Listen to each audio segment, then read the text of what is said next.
ಮಂಗಳೂರಿನ Wisdom Aid ಮತ್ತು hospitality sciences ವಿಭಾಗ Yenepoya institute of arts science commerce and ಮ್ಯಾನೇಜ್ಮೆಂಟ್ನ ಸಹಯೋಗದೊಂದಿಗೆ ಉದ್ಯಮಶೀಲ ಸಂಸ್ಕೃತಿ ಹೊಸ ಯುಗದ ವ್ಯಾಪಾರ ಸಾಧ್ಯತೆಗಳ ಅನ್ವೇಷಣೆಯ ಕುರಿತು ನಡೆದ ಇಂಟೆಲೆಕ್ಟ್ 2024 ಎಂಬ ಅಂತಾರಾಷ್ಟ್ರೀಯ ಸಂಶೋಧನಾ ಸಮ್ಮೇಳನದ ಸಮಾರೋಪ ಸಮಾರಂಭವು ನಡೆಯಿತು.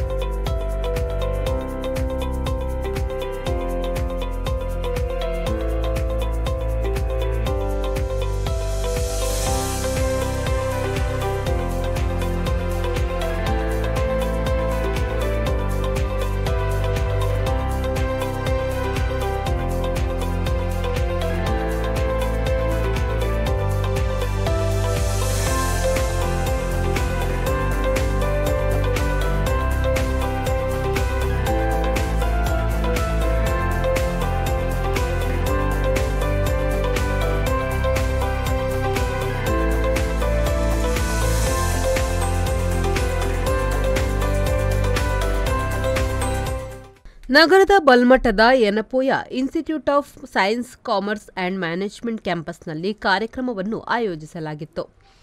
ಯೆನ್ನಪೋಯ ಇನ್ಸ್ಟಿಟ್ಯೂಟ್ ಆಫ್ ಟೆಕ್ನಾಲಜಿಯ ಪ್ರಾಂಶುಪಾಲರಾದ ಡಾ ರಾಜೇಶ್ ಜಿ ಡಿಸೋಜಾ ಅವರು ಮುಖ್ಯ ಅತಿಥಿಯಾಗಿ ಭಾಗವಹಿಸಿ ಮಾತನಾಡಿ, ನಮ್ಮಲ್ಲಿರುವ ಕೌಶಲ್ಯಗಳನ್ನು ಉಪಯೋಗಿಸಿಕೊಂಡು ಜೀವನದಲ್ಲಿ ಸಾಧಿಸಬೇಕು ಎಂದರು.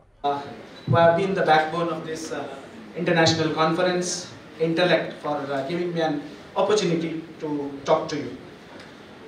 At this juncture, when you have listened to so many things throughout the day, I don't think so you will be having the patience, not the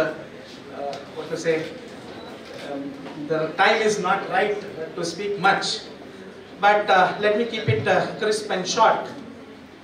I think I should talk in anecdotes because all of you who have presented would have presented case studies only. So let me talk through anecdotes.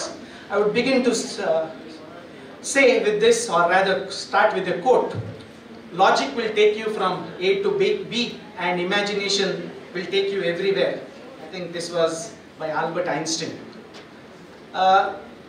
Because most of you throughout the day, I don't have to tell you who is an entrepreneur and who is a businessman.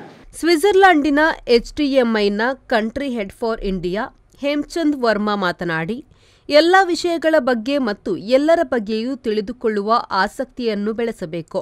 ಇದರಿಂದ ನಿಮ್ಮ ಜ್ಞಾನವು ವೃದ್ಧಿಸಲು ಸಾಧ್ಯ ಎಂದರು. The core competency skill sets required for a good hotelier. So I'll keep it simple.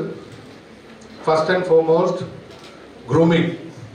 We need to have perfect grooming in order to be presentable and also have a feeling of goodness. When you were groomed well, you have that confidence to go and face the guests, and also it creates the right impression to the guest on the shop floor. Second point is communication skills. Whatever said and done, spoken English has to be really good and excellent. Written communication is also a must. Both these areas you need to be really well versed. Wisdom ಏಡ್ನ ಆಡಳಿತ ನಿರ್ದೇಶಕ ಡಾ ಗುರುತೇಜ್ ಅವರು ಪ್ರಾಸ್ತಾವಿಕವಾಗಿ ಮಾತನಾಡಿ ಎಲ್ಲರಿಗೂ ಅಭಿನಂದಿಸಿದರು. ಈ ಸಂದರ್ಭ ತಾಜ್ ವಿವಂತಾದ ಜನರಲ್ ಮ್ಯಾನೇಜರ್ ಪೀಟರ್ ನಿರ್ಮಲ್, ವಿ4 ನ್ಯೂಸ್ನ ಆಡಳಿತ ನಿರ್ದೇಶಕರಾದ ಲಕ್ಷ್ಮಣ್ ಕುಂದರ್, ಐಇಟಿ ಇಂಡಿಯಾದ HR ಮತ್ತು admin Gloria Pillai, Yenepoya institute of science ಕಾಮರ್ಸ್ನ ಪ್ರಾಂಶುಪಾಲರಾದ ಡಾ ಅರುಣ್ ಭಾಗವತ್ ಮತ್ತಿತರರು ಉಪಸ್ಥಿತರಿದ್ದರು. ಅಭಿಜ್ಞಾ ಎಜುಕೇಷನ್ ಪ್ರೈವೇಟ್ ಲಿಮಿಟೆಡ್ನ ಮ್ಯಾನೇಜಿಂಗ್ ಡೈರೆಕ್ಟರ್ ಅಭಿಲಾಷ್ ಕ್ಷತ್ರಿಯ ಕಾರ್ಯಕ್ರಮ ನಿರೂಪಿಸಿದ್ರು. ಅಶ್ವಥ್ ಶೆಟ್ಟಿ, ವಿ4 ನ್ಯೂಸ್, ಮಂಗಳೂರು.